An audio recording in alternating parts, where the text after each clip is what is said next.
오늘 아침 말씀 여러분이 잘 아시는 에베소서 5장 18절입니다. 술 취하지 말라 이는 방탕한 것이니 오직 성령으로 충만함을 받으라. 우리가 믿을 때 하나님께서 성령을 주십니다. 믿는다는 것은 예수님을 영접하는 것이죠. 즉 성령을 받는다는 것은 예수님께서 영으로 내 안에 오시는 거예요. 그런데 성령을 받는 것, 그럼 우리가 팩트로만 알고 있기가 쉽죠. 예수님이 내 안에 계신 사실에 대해서 의식을 안 하기가 참 쉬워요. 오늘 이 말씀, 성령 충만을 받으라, 원어는 채우라는 뜻이에요. 성령으로 채우라는 말씀이죠. 하지만 취한다는 표현은 뭘까요? 결국 성령 충만은 예수님께 취하는 거예요. 예수님께 사로잡히는 것입니다. 오늘 여러분과 나눕니다.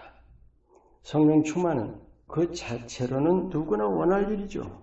그런데 성령 충만을 예수님으로 충만함이라고 이해하지 않는다는 사실이에요.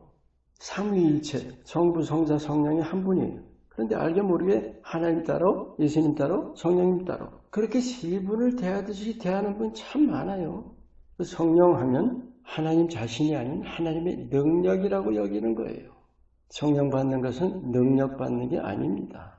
물론 능력의 성령 맞죠. 하지만 초점은 능력이 아니라 영이신 하나님, 영이신 예수님이에요. 그래서 성령 충만은 능력을 원하는 것이 아니라 예수님 자신을 원하는 겁니다. 여러분, 능력 받기 원하는 마음과 예수님 자신을 원하는 마음 분명히 다르죠. 어떤 바탕이어야 예수님 자신을 원할까요? 물론 능력이라면 내가 그 능력을 소유하는 그런 동기로 원하는 거겠죠. 하지만 예수님 자신을 원하려면 예수님을 진심으로 사랑하지 않고는 안 될 일이죠. 누군가를 내 마음에 받아들일 때 반드시 친밀해야죠. 그런데 누군가로 내 마음을 채우려면 어떨까요? 진정으로 사랑해야 합니다. 우리가 예수님을 마음 깊이, 마음을 다해 사랑하면서 예수 충만을 구하면 채워주십니다. 아멘. 이제 중요한 사실을 알았어요. 성령은 하나님이 믿는 자 누구에게나 주시지만 성령 충만은 내게 달린 일입니다. 오늘 이 말씀, 성령 충만을 받으라. 네 스스로를 성령으로 채우라는 말씀이죠. 그냥 되는 게 아니죠. 힘써야 할 일이죠. 하나님은 성령 주시려고 사실 기다리고 계세요. 어떻게 해야 됩니까? 내 자신이 나서서 채워야 하는 겁니다. 그래서 이 세 가지를 꼭 기억하세요. 제일 먼저가 동기 문제, 순수하게 원해야 하는 거죠. 능력을 원하는 것도 아니고 은사를 원하는 것도 아닙니다. 수단으로 구하는 것이 아니라 예수님 자신을 진심으로 원하는 거예요. 그리고 또 하나, 구하는 자에게 성령을 주시지 않겠느냐 하는 누가복음 11장 말씀처럼 구해야 합니다. 단순한 구함이 아니라 내 간절한 마음을 올려드리는 거죠.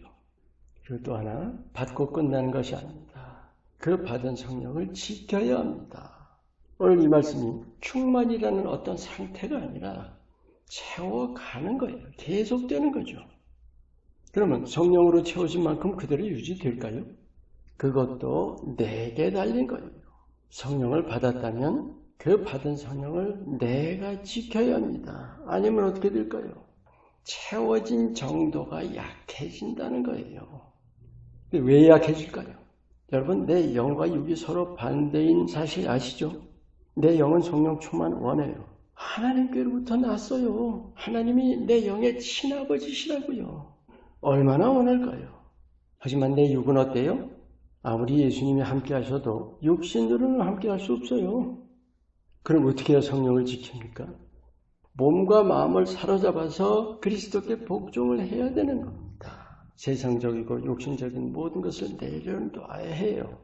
어둠을 몰아내는 일과 빛으로 채우는 일은 늘 함께 가야 합니다. 여러분, 예수로 충만하면 어떨까요? 오순절, 그때 사람들이 왜 성령 받은 사람들 보고 새술에 취했다고 했을까요? 정신 나간 사람으로 보였으니까요. 근데 자신들은 어떻게 느꼈을 것 같아요? 두려움이나 매임이나 무슨 짐 같은 거 있었을 것 같아요. 진정한 자유와 평안이죠. 예수님께 사로잡히면 세상이나 육신이 어쩌지 못합니다. 아멘. 근데 그게 자신 스스로만 누리는 걸까요? 내가 누리는 것이 남에게도 드러나 보이는 법입니다. 예수님이 나를 통해 드러나신 거예요. 그 자유와 평안을 진정으로 누리는 자는 가만히 있지를 못해요. 너무 좋으니까 남에게도 자랑하죠. 근데 듣는 사람 어떨까요? 부러워하지 않을까요? 적어도 나도 저래봤으면 할 거예요. 이미 예수님께서 그 사람 마음을 움직여 주신 겁니다. 할렐루야. 예수님 안에 모든 좋은 것이 다 있어요. 우리가 예수님께 취해서 사로잡혀 있는 게 뭘까요? 그 모든 좋은 것을 다 누리는 거예요.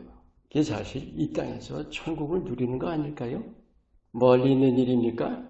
주님이 내 곁에 와 계십니다. 여러분 예수님을 원하세요? 예수님 사랑하세요? 그냥 믿음 고백하고만 있을 겁니까? 주님이 함께 하신다는 거 알고만 있을 거예요? 하나님 자녀라면서 세상 또 육신에 매여 살 건가요? 성령으로 채우기를 힘쓰세요. 세상이나 사람에 사로잡히지 마시고 사람 모습으로 내게 찾아오신 예수님께 사로잡히시기를 바랍니다. 이 땅에서 하나의 나라를 마음껏 누리시기를 축원합니다. 기도합니다. 내 마음만 아니라 삶까지 예수님으로 채워져서 나를 통해 예수님만 드러나시는 모습과 삶이 되게 하옵소서. 예수 이름으로 기도합니다. 아멘.